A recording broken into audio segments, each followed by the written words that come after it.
Let us for a few minutes focus our mind on the Supreme Paramatman in the form of Sri Ramakrishna and pray wholeheartedly for the peace and joy of the whole humanity.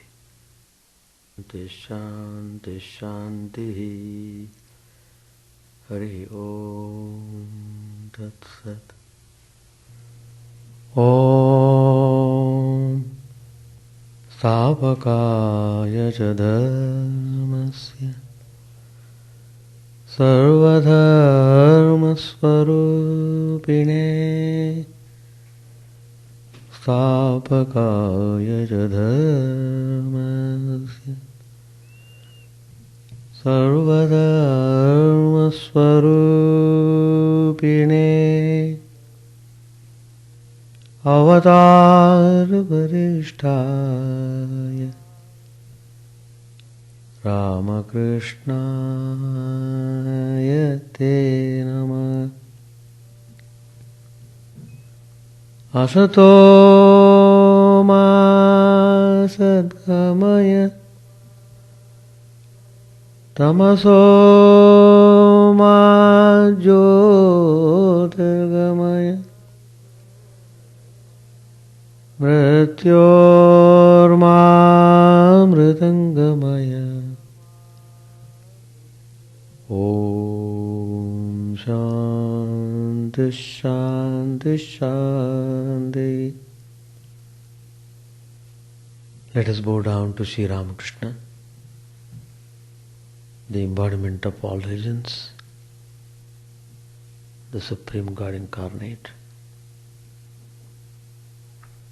Let us pray to Him to remove all our ignorance,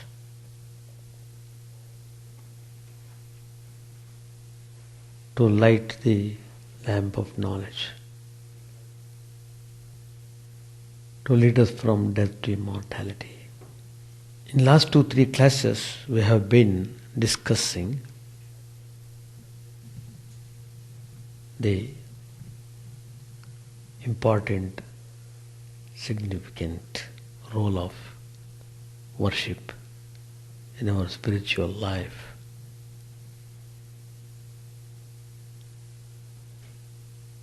Worship is very important and very essential.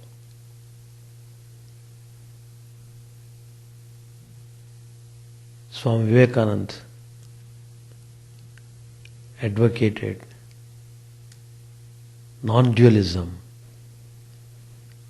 He spread all over the world the message of Vedanta.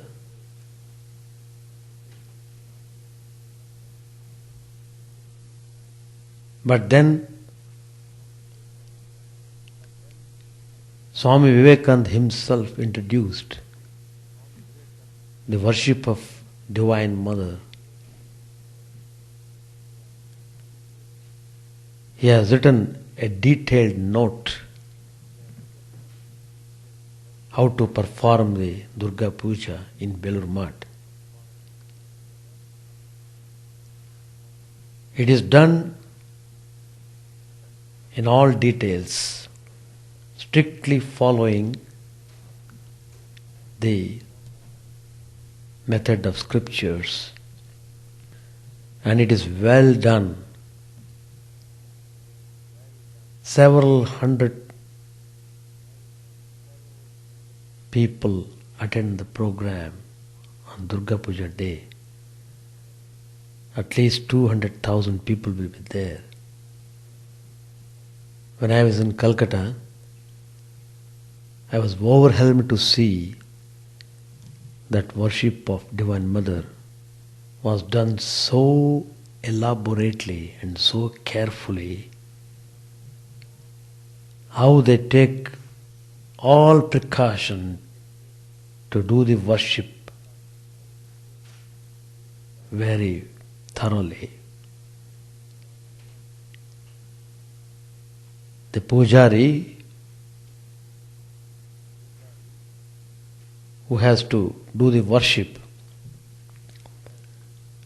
will be given special diet, completely sattvic diet, more or less completely liquid diet, so to say, just milk and fruits. For 15 days, the brahmachari should be on that diet. The idea is, the diet is prescribed in order to subdue the arrogance of the senses. You don't know how the senses behave. In order to subdue the extra energy of the senses, the diet is prescribed.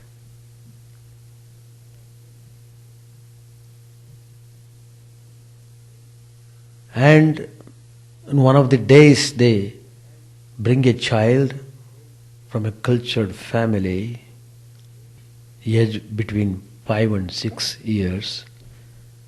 They do Kumari Puja, they invoke Divine Mother in that little girl. And that girl will be taken care of by the Swamis. For about a week, the girl will be in the monastery.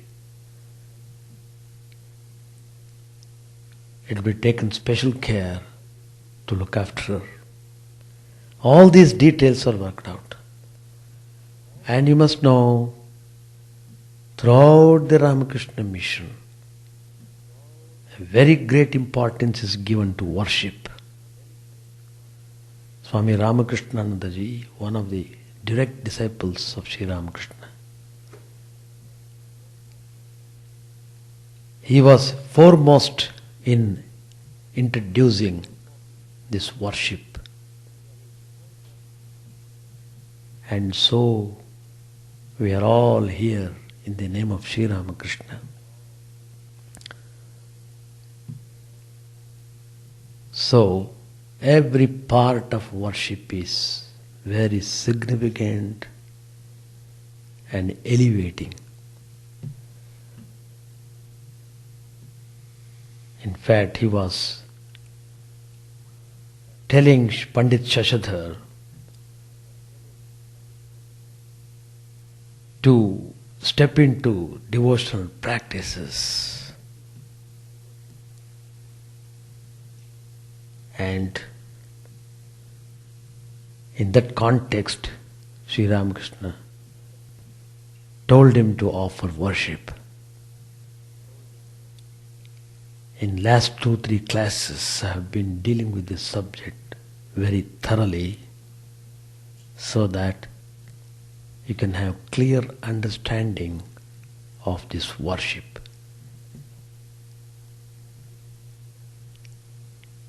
The worship establishes a relationship between the worshipper and the worshipped. Your mind gets trained to focus on the deity that is being worshipped. It is based on 3 fundamental principles. One is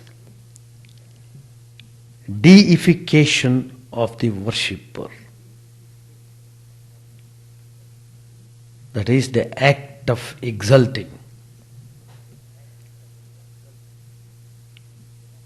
True worship of the Spirit is possible only by the Spirit. True love is possible only between beings of similar nature. A dog's love for man cannot be equated with a man's love for a man or a woman. In order to love or worship a god or a goddess, it follows the worshipper should become a god or goddess himself. That means he must develop divine qualities in himself or herself. Then he would be able to love God in the true sense of the term.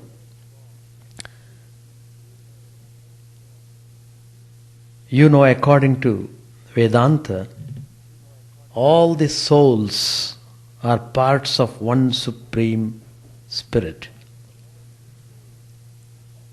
And the difference between men and gods lies in the degree of manifestation of the light of spiritual consciousness in them.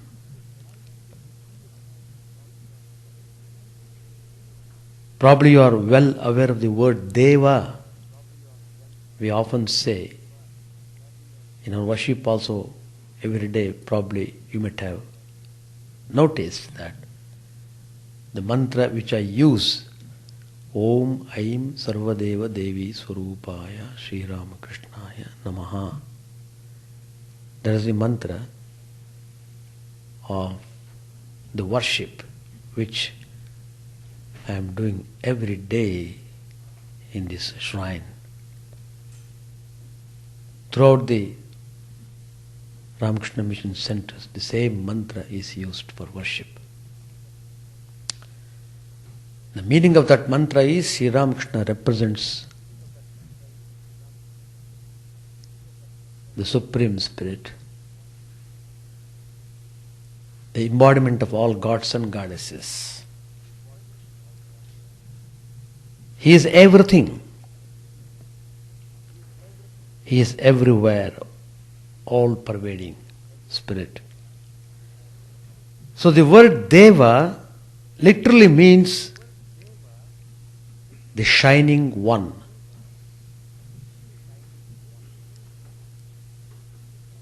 Being in ignorance, we are not able to experience that state of Devahood.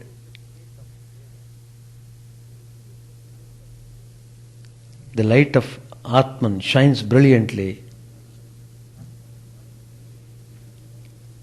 in gods and goddesses,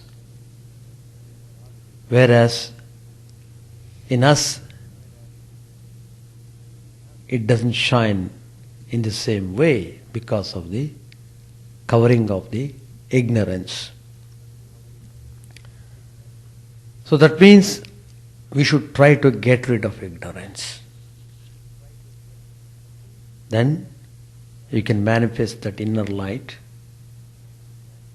Once that inner light is seen by the worshipper, then he attains the nature of gods. That's the reason why Swami Vivekananda said, each soul is potentially divine. It is already there. Only the covering should be removed. The Brihadaranyaka Upanishad also says, Devo bhutva devanam apyeti. By worshipping God, you become God and then you merge in the gods. This statement of the Upanishad is the bedrock of Hindu worship. That means one should acquire an element of divinity in order to worship the divine. That's why we are supposed to maintain sattvic attitude.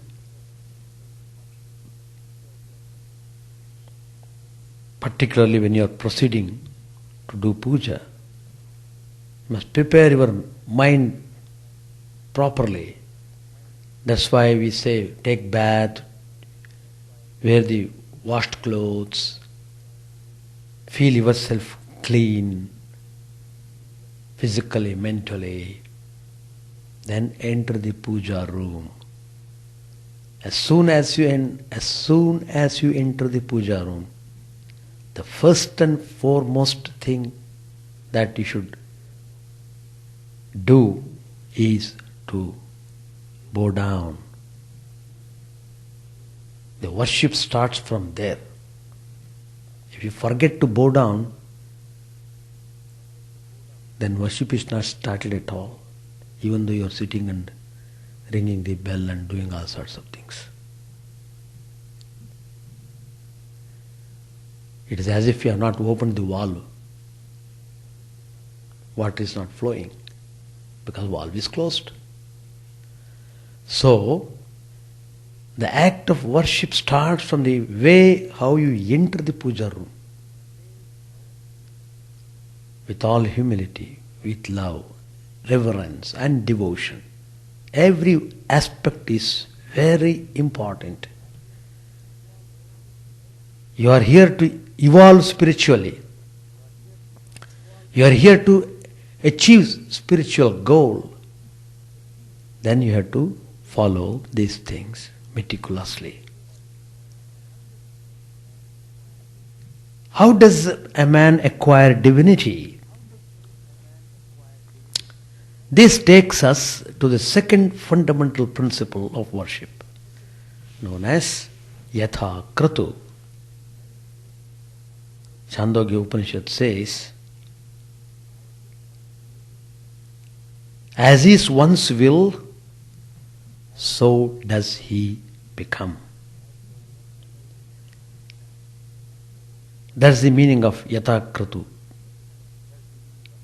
Atha kalu kratumayaha purusho yatha kraturasmin loke purusho bhavati. It's a famous statement in the Upanishad. Kratu means aspiration or creative will. If you intensely strive for an ideal, you will attain it. There is no question of doubt there. By constantly thinking that you are divine, you gradually become divine. By constantly meditating on a god or a goddess, you acquire his or her attributes. So, a man's destiny is determined by his soul's intense aspiration. What you aspire for, that's very important. You must intensely aspire for it. Then you will get it. Wishful thinking or daydreaming is not enough. The will must be powerful enough to transform your character and consciousness. So, the practice of making sankalpa, that is sacramental intention, before the beginning of a ritual, the purificatory rites called Bhuta Shuddhi and other practices are based on the Yatha Kratu principle. All these purificatory rites are prescribed in worship so that you are rightly placed in a proper way to offer the worship. The third principle of worship concerns the power of invocation. Sri Ramakrishna has said in the Gospel that gods respond to the fervent call of a pure and devout heart. He hears it. God hears your prayers.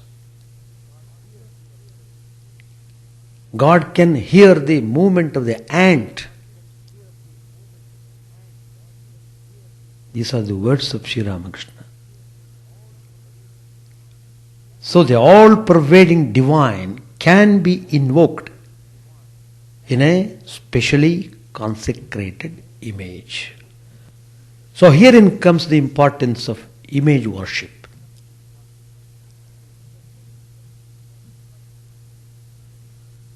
According to Hindu system, the worship is of 4 types.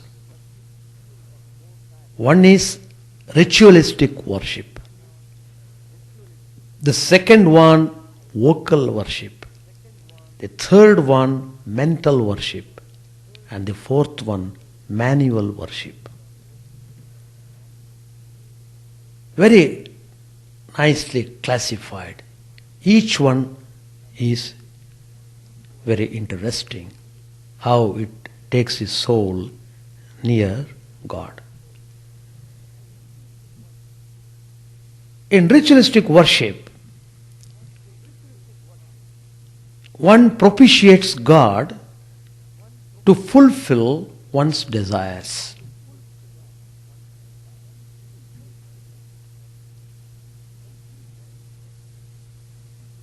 Then, if the worship is done with that intention, it is called kamya karma. He is doing it in order to get his desire fulfilled. That's one way. Anyway, that ritualistic worship is also prescribed so that for some reason or other, the person should come near God. That's the idea. But ritualistic worship should be done purely as a spiritual discipline to achieve the spiritual goal. We are doing worship in the chapel every day. This is a kind of spiritual discipline. Puja is done this way so that we can achieve spiritual goal. The second type of worship, vocal worship. What does it mean? It consists of chanting of hymns. People ask sometimes, Swamiji, is it all right if I chant Vishnu Sahasranam every day, or Durga Sahasranam, or Shiva Sahasranam, Ganesha Sahasranam, whatever God you want, you have got Sahasranam for the particular God. In fact, I was just inquiring whether we have the 1,000 names for Kali, Divine Mother Kali. Because in the text which we have in our library I couldn't find. Finally I got from Calcutta a famous book, scripture, has that. But I wanted 108 names, 108, Ashtottara Shata, 108. 1,000 names also are available. That means you are invoking her in all these different names. Just you are focusing your attention on the different names of God or Goddess. So chanting of hymns, you have to fix certain stotras. Every day I will read Bhagavad Gita, one chapter. Every day I do this parayan, this chanting of certain stotras. You can feel the difference. You do it wholeheartedly and next day you stop it, you feel the effect of both the days. You feel you have missed something. When you chant, you feel you are purified. You can't express it, but you feel that.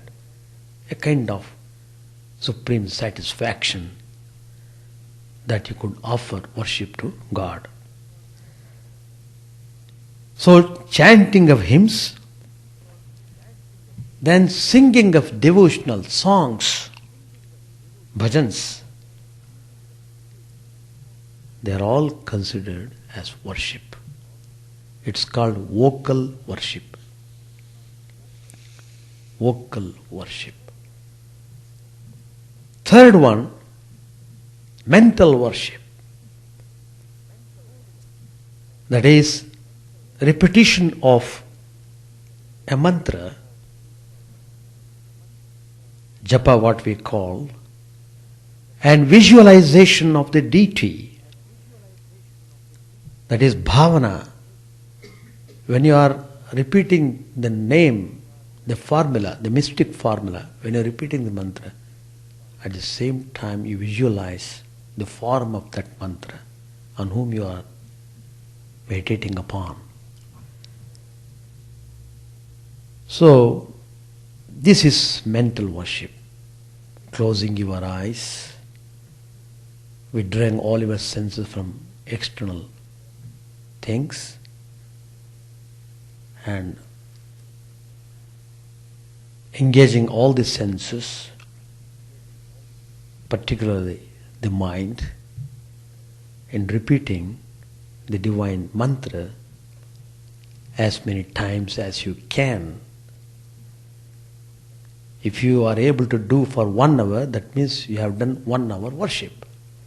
If you are able to do japa for 2 hours, that means you are able to do worship of God for 2 hours. If you are able to do only for 5 minutes, that means your worship is done for 5 minutes only. The effect also varies accordingly. With what intensity you worship, with what kind of devotion you worship, that is very important. Lastly, manual worship. It's called in Sanskrit kainkarya. Doing all work as service to the Lord. All these forms of worship are primarily spiritual disciplines. They are intended to shift the focus of one's life from the ego to the divine.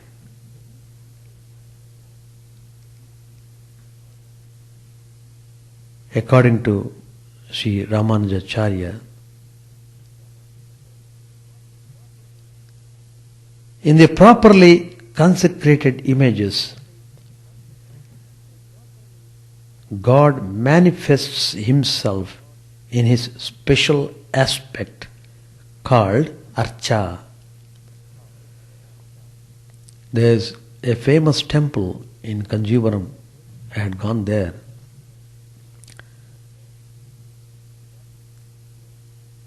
That is the city of temples. 108 temples are there.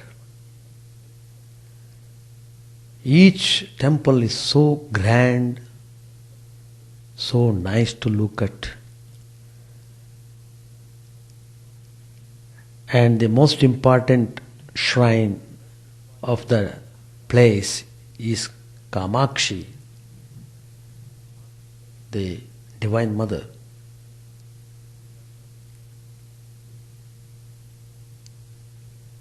That's a very famous shrine. There we have got one temple. It's called Varadaraja Swami Temple. Varadaraja Swami, Lord Vishnu Temple. Ramanujacharya, the great Acharya, who expounded Vishishtadvaita, in his younger days, he used to go to the temple every day, carrying pitcher of water from the river to the temple for doing abhishek, that means for giving bath. He used to carry that pitcher on his head. He would come to the temple and offer it to God. He was so devoted.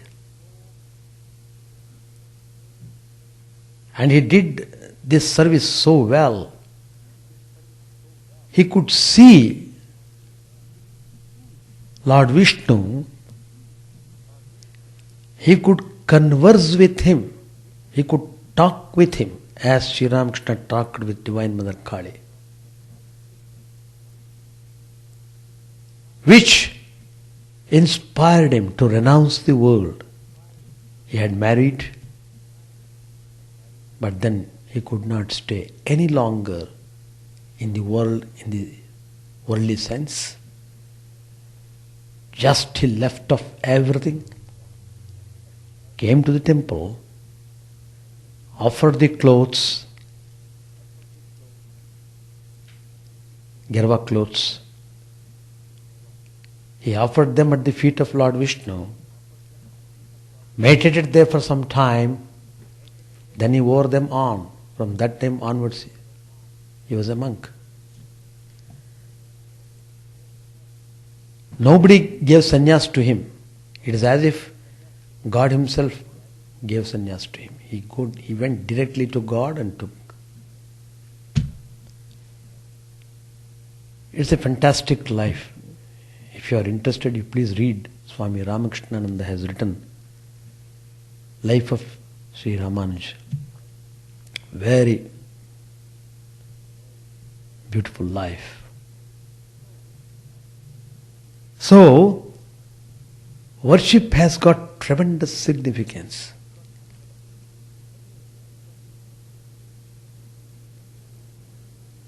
That is the way how to keep our ego under some check. If you don't take steps to keep your ego under check, you don't know how it behaves. It is worse than a monkey. Man becomes erratic on account of the ego.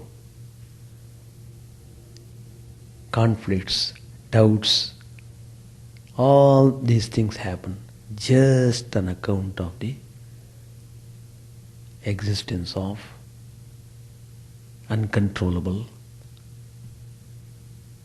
arrogant ego. So, a spiritual aspirant should aspire seriously and try to form the character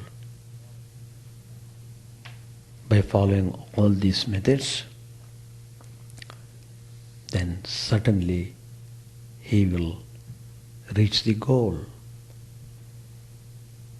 To reach the spiritual goal, everyone will have to come on this earth. That's what our Hindu scriptures say. Even in heavens they can't get the achievement of the spiritual goal. Everyone will have to stay on this earth and work out his realization. He should try to realize the truth and experience peace and joy and attain moksha, liberation. Page 502, Festival at Other's House. As Sri Ramakrishna sang the last song, he went into samadhi. The devotees sat speechless, gazing at his radiant figure. After some time, he recorded partial consciousness of the world and began to talk to the Divine Mother. The Master said, "Mother, please come down from up there." Did he feel his mind still lingering in the seventh plane of consciousness, the 1,000-petaled lotus of the Sahasrar? "Please do come down," he said. "Don't torment me that way. Be still, Mother, and sit down. Oh Mother, everybody's future is determined by the tendencies of his previous births. What shall I say to these people? Nothing can be achieved without discrimination and renunciation." Sri Ramakrishna had now regained full consciousness of the world, and he continued, "There are many kinds of renunciation. One of them may be called Markata Vairagya, monkey renunciation. It is a false renunciation stimulated by the afflictions of the world. That renunciation doesn't last long. Then there is real renunciation. A man with everything in the world, lacking nothing, feels all to be unreal. It is not possible to acquire renunciation all at once. The time factor must be taken into account. But it is also true that a man should hear about it. When the right time comes, he will say to himself, 'Oh yes, I heard about this.' You must also remember another thing. By constantly hearing about renunciation, one's desire for worldly objects gradually wears away. One should take rice water in small doses to get rid of the intoxication of liquor. Then one gradually becomes normal. An aspirant entitled to the knowledge of God is very rare.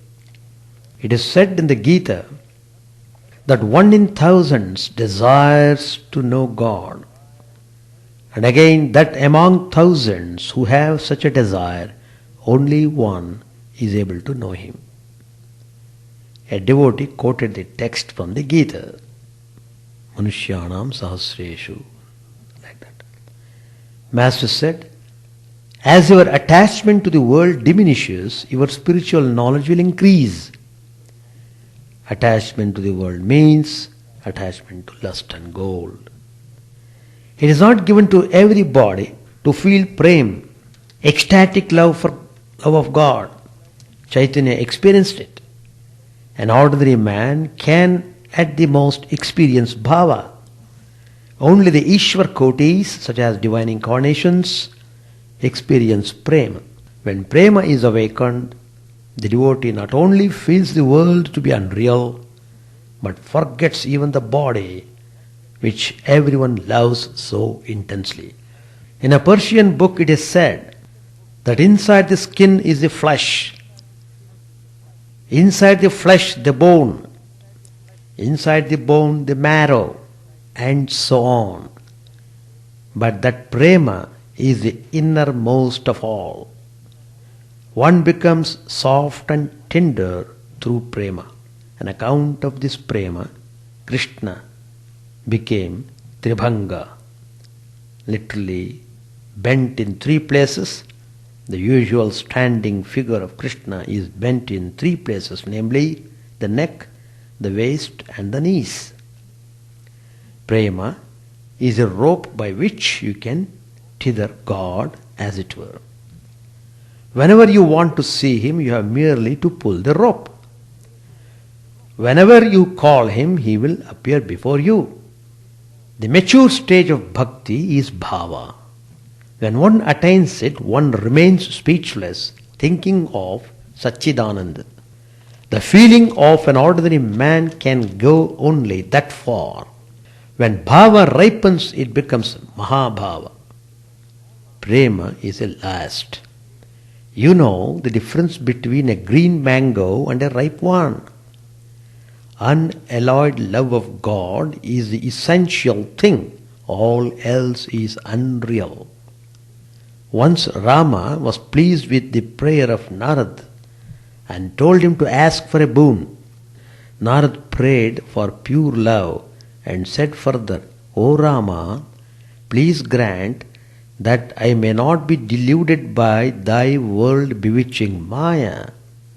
Rama said, that's all right, but ask for something else. Narada replied, I don't want anything else. I pray only for pure love. How can a devotee attain such love? First, the company of holy men. That awakens Shraddha, faith in God. Then comes Nishtha, single-minded devotion to the ideal. In that stage, the devotee doesn't like to hear anything but talk about God. He performs only those acts that please God. After Nishtha comes Bhakti, devotion to God. Then comes Bhava, next Mahabhava, then Prema, and last of all, the attainment of God Himself. Only for Ishvara Kotis such as the incarnations is it possible to have Mahabhava or Prema. The knowledge of a worldly person, the knowledge of a devotee, and the knowledge of an incarnation are by no means the same degree. They are by no means of the same degree. The knowledge of the worldly person is like the light of an oil lamp, which shows only the inside of a room. Through such knowledge he eats and drinks, attends to household duties, protects his body, brings up his children, and so on. The knowledge of a devotee is like the light of the moon, which illumines objects both inside and outside a room. But such light doesn't enable him to see a distant or a very minute object. The knowledge of an incarnation of God is like the light of the sun. Through that light, the incarnation sees everything, inside and outside, big and small. The mind of a worldly person is no doubt like muddy water, but it can be made clear by a purifying agent. Discrimination and renunciation are the purifying agent. The Master spoke to the devotees from Shibapur. Master said, have you any questions to ask? A devotee said, we have listened to your words. Master, yes, it's good to listen to these things, but nothing will happen except at the right time. What can quinine do for a fever patient when he runs a high temperature? Only when his temperature comes down through the use of fever mixture or a purgative should quinine be prescribed. There are patients who get rid of their fever even without quinine. A child said to his mother when he was put to bed, Mother, please wake me up when I feel the call of nature. The mother said, my child, I shall not have to wake you. The urge itself will wake you. Different kinds of people come here. Some come by boat with the devotees, but they don't enjoy spiritual talk. They keep nudging their friends and whispering, when shall we leave here? When are we going? If the friends show no sign of getting up, they say, we would rather wait for you in the boat. Shall stop here. Yes, any questions? Yes. It's very famous, Devi Mahatmya. It's a beautiful hymn on mother. So like that. Any question? All right, we'll stop. Chant the name of the Lord and His glory unceasingly, that the mirror of the heart may be wiped clean and quench that mighty forest fire, worldly lust, raging furiously within. O name, stream down in moonlight on the lotus heart, opening its cup to knowledge of thyself. O self, drown deep in the waves of His bliss, tasting his nectar at every step, bathing in his name, that bath for weary souls. Various are thy names, O Lord, in each and every name thy power resides. No time so sit, no rites are needful for chanting of thy name. So vast is thy mercy, how huge then is my wretchedness, who find in this empty life and heart no devotion to thy name. O my mind, be humbler than a blade of grass, be patient and forbearing like a tree, take no honor to thyself, give honor to all, chant unceasingly the name of the Lord. O Lord and Soul of the universe, mine is no prayer for wealth or retinue, the playthings of lust or the toys of fame. As many times as I may be reborn, grant me, O Lord, a steadfast love for thee. A drowning man in this world's fearful ocean is thy servant, O sweet one. In thy mercy, consider him as dust beneath thy feet. Ah, how I long for the day when an instant's separation from thee, O Lord, will be as 1,000 years, when my heart burns away with its desire, and the world without thee is a heartless void. Prostrate at thy feet let me be in unwavering devotion, neither imploring the embrace of thine arms, nor bewailing the withdrawal of thy presence, though it tears my soul asunder. O thou, who stealest the hearts of thy devotees, do with me what thou wilt, for thou art my heart's beloved, thou and thou alone. O Lord, lead us from the unreal to the real, lead us from darkness to light, and lead us from death to immortality. May all be free from dangers, may all realize what is good, may all be actuated by noble thoughts, may all rejoice everywhere. May all be happy, may all be free from disease, may all realize what is good, may none be subject to misery. May the wicked become virtuous, may the virtuous attain tranquility, may the tranquil be free from bonds, may the freed make others free. May good betide all people, may the sovereign righteously rule the earth, may all beings ever attain what is good, may the worlds be prosperous and happy. May the clouds pour rain in time, may the earth be blessed with crops, may all countries be freed from calamity, may holy men live without fear. May the Lord, the destroyer of sins, the presiding deity of all sacred works, be satisfied. For he being pleased, the whole universe becomes pleased. He being satisfied, the whole universe feels satisfied.